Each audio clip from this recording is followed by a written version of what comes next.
Hey guys, welcome to a brand new video. Today we're going to look at the JBL Flip 5 versus LG Xboom Go. We're just going to test the audio and to see which speaker is better. LG, it is around £49, so let's do it as a 50, and JBL is around £100. Now we're going to test the audio just based on the audio. We are not looking anything other than that, no features, nothing else, just pure bass. So we're going to just look at the pure bass and see which one performed the best. I'm connected to the LG, so we're going to listen to the LG first.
So this is how, if you put the audio this way,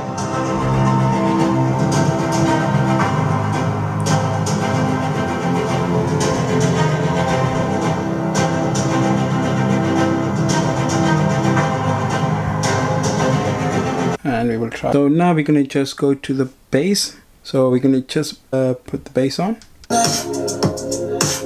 It's pretty clear that I'm not over you.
So now we're gonna try the JBL, the Flip 5. Same sound. It's quite loud.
JBL have more bass than the LG, even though it's slightly expensive. In my opinion, for the bass quality alone, go for the JBL. Even if you don't have enough money, you can go for the older JBL, which is the Flip 4 LG Boom Go. It doesn't have the kind of a bass, and it's not loud. It's not that kind of a loud comparing with the JBL. It's not loud enough in my opinion. If you're paying like £50 and high bass speakers, I would go for the JBL Flip 4 or the Flip 5. I'll leave the link below for both of the speakers. If you are interested in one of them, grab them from Amazon. Thank you guys for watching. Like the video, share the video. See you guys soon. Thank you for watching. Bye bye.